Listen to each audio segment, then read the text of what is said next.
स्वागत है आपका। आप देख रहे हैं India TV. War against terrorism लगातार जारी है और पाकिस्तान कैसे अब पानी के लिए परेशान है, सीज फायर खत्म हो रहा है, इसको लेकर परेशान है, सब कुछ आपको बताएंगे। भारत पाकिस्तान के बीच कल तक सीज फायर है, सोमवार को क्या होगा इसे लेकर पाकिस्तान डरा हुआ है। पाकिस्तान को ऑपरेशन सिंदूर पार्ट 2 का डर है। पाकिस्तान में शहबाज शरीफ से लेकर आर्मी चीफ मुनीर की नींद उड़ गई है। कल ही प्रधानमंत्री मोदी ने गृह मंत्री, विदेश मंत्री और एनएसए के साथ एक हाई लेवल मीटिंग की थी, जिसके बाद से पाकिस्तान का खौफ और बढ़ता जा रहा है। इन सब के बीच पाकिस्तानी पत्रकार हामिद मीर ने बड़ा बयान दिया। हामिद मीर ने कहा है कि भारत और पाकिस्तान के बीच दोबारा एक्सेलेरेशन हो सकता है। पाकिस्तान को इंडिया से खबरदार रहने की जरूरत है। देखिए डर कैसे निकल कर आता है, शब्द कुछ और चुन रहे हैं, बॉडी लैंग्वेज कुछ और कह रही है, मायने कुछ और निकाले जा रहे हैं। इसे इंडिया की गलती तो बता रहे हैं हामिद मीर, लेकिन पाकिस्तान की वो गलती जो उसने 22 अप्रैल को की थी, निहत्थे मासूम पर्यटकों के मारकर, कितनी भारी पड़ी पाकिस्तानियों पर, ये वहां से आ रही तस्वीरों को देखकर सिन्हासर अंदाजा लगाया जा सकता है। शब्द साथ नहीं दे रहे हामिद मीर के। देखिए प्राची, जो हामिद मीर को जानते हैं, ये माना जाता है कि पाकिस्तान के टॉप नॉच जो उनके जर्नलिस्ट हैं उसमें से आते हैं और इनकी कंट्रोवर्सी बहुत है। देखिए अभी हमने विजुअल देखा, उसके अंदर में एक तरह से वो भारत को धमकी दे रहे हैं कि इस बार तो यदि आप करेंगे तो हम कुछ कर देंगे। इसके पहले तो हमने रोका, जो कह रहे हैं 7-8 तारीख की रात में जो हुआ और बहुत बड़ा हुआ, वो आपके 9 टारगेट बर्बाद हुए, वो उसमें कहते हैं हमने रोका, फिर उसके बाद तो भारत करता रहा, हम ज़्यादा कुछ नहीं हुए, मगर इस बार हम कुछ करेंगे। इशारों में कुछ बोलना चाह रहे हैं। देखिए आपने जो सही बात बताई कि पाकिस्तान पूरा घबराया हुआ है कि भारत क्या कर देगा। हम तो यही कह रहे हैं ना, ऑपरेशन सिंदूर थमा है, रुका नहीं है। ये स्ट्रैटेजिक पॉज भी हो सकता है और पॉसिबिलिटी बहुत है, बहुत ज़्यादा है। तो हम भी बहुत सारी मैसेजिंग भी दे रहे हैं। हमारे देखिए लीडर्स हैं, जो अपोजिशन लीडर्स हैं, उनको हम भेज रहे हैं पूरी जगह, सबको बताओ कि क्या है। इसकी एक अलग मैसेजिंग है। भारत अपनी मीटिंग कर रहा है, उसकी अलग मैसेजिंग है। और पाकिस्तान को इसी तरह हमें, और आपने एक पहले बहुत अच्छी चीज़ चलाई थी कि हम लोग अभी रणबीर कनाल जो सिस्टम है चिनाब के अंदर में, उसका हम बढ़ा रहे हैं, कनाल सिस्टम को ही बढ़ा रहे हैं, जिससे पानी की खपत बढ़ जाए। तो ये जो चीज़ें हैं, ये तो पाकिस्तान वो हो रही है ज़मीन पे। और देखिए मुझे तो ऐसा खबर है कि शायद रावी रिवर के ऊपर कोई डैम बना है, उसकी भी इनॉग्रेशन होने वाली है। रावी के ऊपर में डैम है। अब हमारे तौर पे यदि हमारी जो एग्रीमेंट है, रावी की एक भी पानी उनके पास नहीं जानी थी, बहुत बड़ी मात्रा में चली जाती है, खास करके फ्लड की वाटर। और वो गैलरी हेडवर्क है, वहाँ भी रोकते हैं तो नहीं रुकता है। तो वो जो चीज़ें हो रही हैं, मेरे ख्याल से वॉर फुटिंग के अंदर में इंडिया में काम चल रहा है। और जो ये वाटर वॉर है ना, ये war is so continuing. Pakistan के यदि नींद उड़े हैं तो 2 चीज़ों से, एक तो इसकी, और कब हमारे रिट्रीब्यूशन उनके ऊपर आएगा, ब्रह्मोस कैसे चलेगा, इससे उनकी पूरी खलबली इसकी है। और ब्रह्मोस चलती है, कहाँ से चलेगी?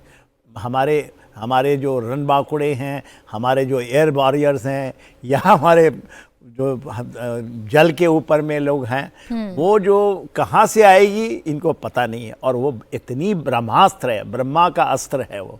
हम ऑफ कोर्स ये 2 नदियों का नाम है, हम भी जानते हैं, मगर ये तो कहा जाता है ना, ब्रह्मास्त्र हमारा है, सबसे बड़ा अस्त्र है। तो दुनिया छंबी है। आपको 57 देश लाइन लगा दिए हैं कि हमें ये चाहिए।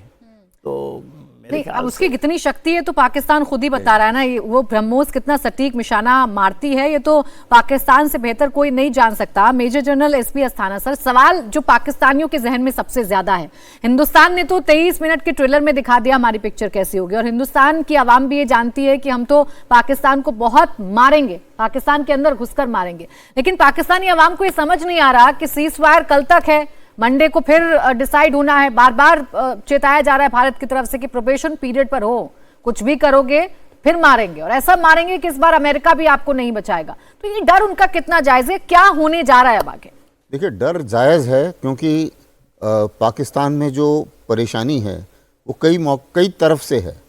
सबसे पहले उनके लीडर्स ने बढ़ चढ़ के बोला कि अगर पानी रुकेगा तो खून की नदियाँ बहेंगी। अब पानी रुक गया, कुछ हद तक तो रुका है, अब बाकी और बाकी को रोकने के एफर्ट्स दिखा रहे हैं, और भारत रुक नहीं रहा है उन एफर्ट्स में। तो भारत जग जाहिर कर रहा है उन एफर्ट्स को कि कैसे हम पानी रोकेंगे, और कोशिश भी उस तरफ, एक्शंस भी हो रहे हैं। तो ये एक्शंस से अब एक प्रेशर पड़ेगा उनके ऊपर फिर से कि आप कुछ करो। अब कुछ करो में पहली चीज़ तो उन्होंने बोल दिया, एक रिक्वेस्ट करा जी बात कर लो हमसे। अब वो भारत मानने को तैयार नहीं है कि खून और बातचीत जो है वो टेररिज्म और बातचीत एक साथ नहीं चलेगी। ये जवाब उसका बिल्कुल क्लियर हो गया। 18 मई तक सीज़ फायर है। उसके बाद में अगर ये कोई हिमाकत करते हैं इस तरफ से कि भाई हमारा पानी रुक गया है, तो कुछ और अगर कोई एक्शन करने की कोशिश करते हैं तो उसका भी जवाब दिया जाएगा। और 18 के बाद में वो जवाब जो है वो कभी भी दिया जा सकता है। तो एक अनसर्टेनिटी बनी हुई है उनके दिमाग में। और हमने ये भी जाहिर किया है, आपने देखा होगा लीडर्स ने बोला है कि ऑपरेशन सिंदूर अभी ख़त्म नहीं हुआ है। ये मैसेज उनकी तरफ भी है और ये मैसेज अमेरिका की तरफ भी है, क्योंकि अमेरिका भी बीच में कुछ अपने पॉइंट से स्कोर करना चाह रहा था कि भी मैंने मध्यस्थता करा दी है और मैंने सीज फायर करा दिया। तो भारत ने उनकी भी धारणा बिल्कुल नकार दी है अच्छी तरीके से कि ये कोई सीज फायर नहीं है। और दूसरी चीज़ है, ये पॉज है ऑपरेशन में और ऑपरेशन सिंदूर खत्म नहीं हुआ है। ये जो पॉज आप बोलते हैं ना, यही पॉज पाकिस्तान को डरा देता है। यही पॉज पाकिस्तान को समझ नहीं आता कि अब उधर भारत से क्या आने वाला है। भारत पानी को तो बार बार तरसा रहा है पाकिस्तान को। पाकिस्तान चाहता है कि पानी पर बात हो, लेकिन भारत बात नहीं करेगा। टेरर एंड टॉक एक साथ नहीं हो सकती। भारत की वाटर स्ट्राइक से पाकिस्तान में बड़ी तबाही की दस्तक शुरू हो गई है। भारत दूसरी वाटर स्ट्राइक की तैयारी में है। भारत चिनाब नदी पर बने रणबीर कैनाल की लंबाई बढ़ाने पर विचार कर रहा है, ताकि पाकिस्तान की ओर जाने वाले पानी को ज्यादा से ज्यादा डाइवर्ट किया जा सके। भारत को अब तक इस नहर से सिर्फ 40 क्यूबिक मीटर पानी मिल पाता था, जिसे बढ़ाकर अब 150 क्यूबिक मीटर किया जा रहा है। पानी रोके जाने से पाकिस्तान पूरी तरह बौखलाया हुआ है। इस बीच पाकिस्तान के मंत्री बिलावल भुट्टो ने भारत के एक्शन की तुलना इजरायल से कर दी है। बिलावल का कहना है कि बातचीत से पहले सिंधु जल समझौता की बहाली जरूरी है।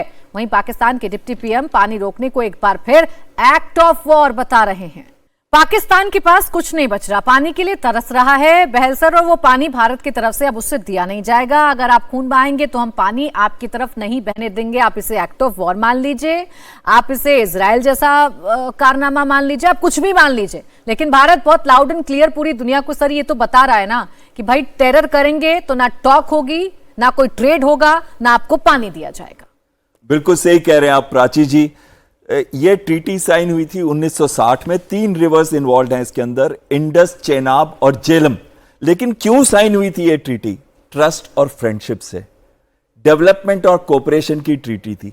पर अगर एक साइड से आप खून की नदियां भारत में बहाएंगे तो पानी जो है नदियों के अंदर जरूरी नहीं है हमको देना।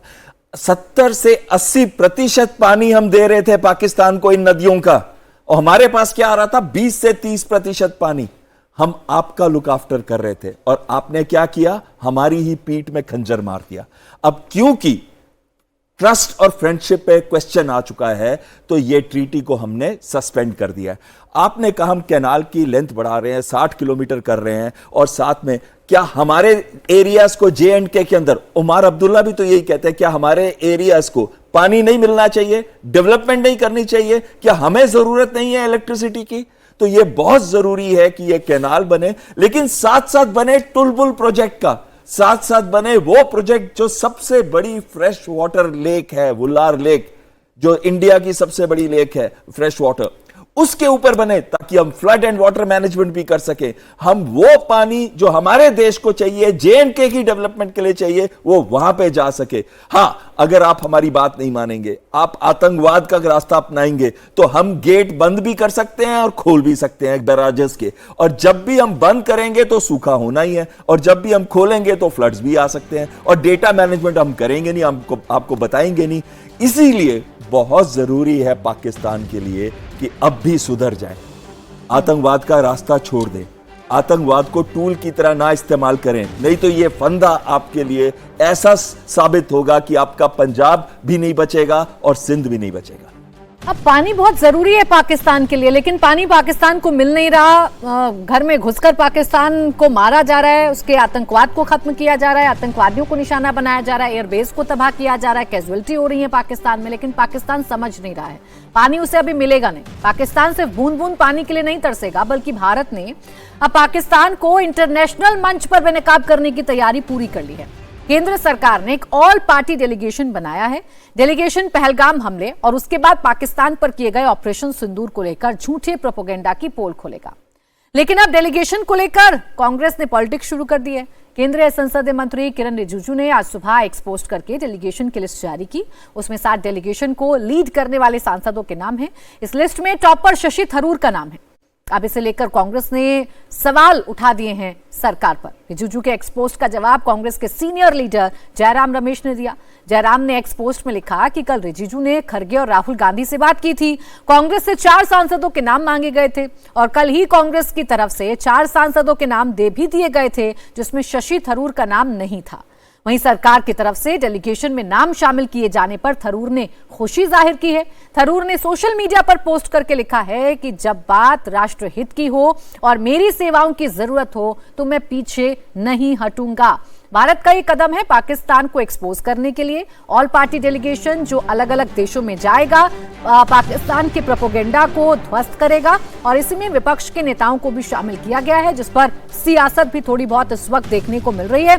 सिन्हा सर, इस कदम को हम कैसे देखें? कदम भारत का कि हम सबको एक साथ लेकर चल रहे हैं, हम दुनिया में पाकिस्तान को एक्सपोज करेंगे, ऑपरेशन सिंदूर की जानकारी देंगे, पाकिस्तान के झूठ को बताएंगे और उस पर ये सियासत।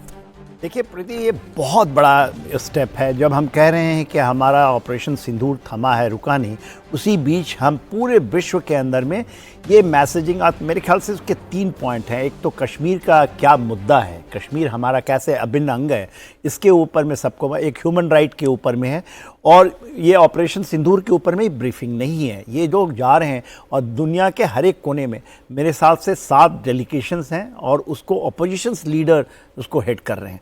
तो एक भारत की जो एक डेमोक्रेटिक प्रोसेस का ये हिस्सा है जो कि साथ हैं। हाँ, कुछ लोगों का जैसे शशि थरूर के नाम पे इतराज़ हो रहा है कांग्रेस के, वो कांग्रेस के बहुत बड़े नेता हैं और उनका चयन क्यों हुआ? देखिए, यूएन में भी रहे हैं, वो यूनाइटेड नेशंस के अंदर रहे हैं, उनकी एक अपनी पकड़ है जिस तरह से, और ख़ास करके यूरोप में वो 2 जगह जा रहे हैं, तो बात उसके ऊपर में ज़्यादा चर्चाएं हो रही हैं कि क्यों सेलेक्ट किया गया। हमने 4 नाम देखे थे तो उसमें नहीं।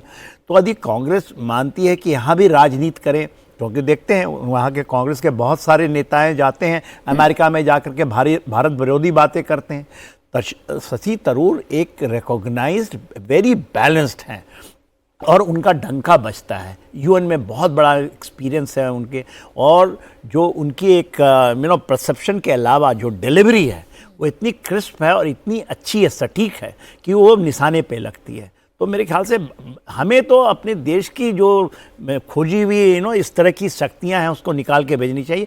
इसमें कोई राजनीति करने की क्या मतलब है? पूरा विश्व जब आपके साथ खड़ा होकर के पूरे, ये तो एकदम आईने की तरह साफ है कि ये क्या चीज़ है, किस तरह से हुआ, किस तरह से आतंकवाद हमारे देश में चलाया जाता है कि पाकिस्तान, यही बताया जा रहा है ना।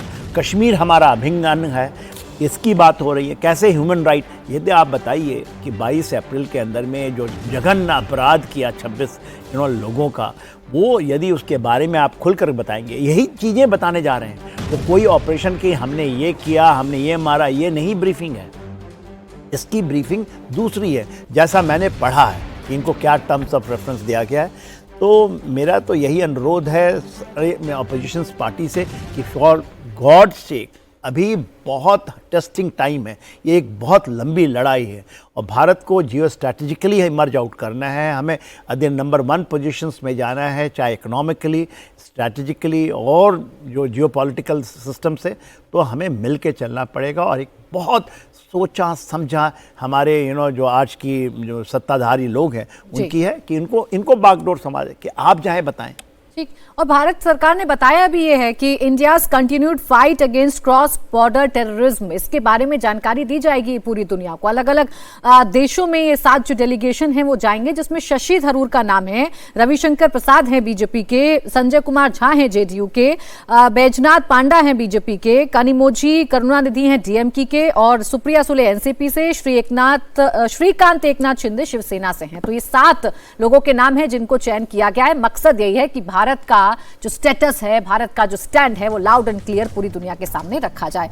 बहुत शुक्रिया सिन्हा सर, बहल सर और अस्थाना सर हमारे साथ जुड़ने के लिए, इस चर्चा में शामिल होने के लिए। वक्त एक छोटे से ब्रेक का है।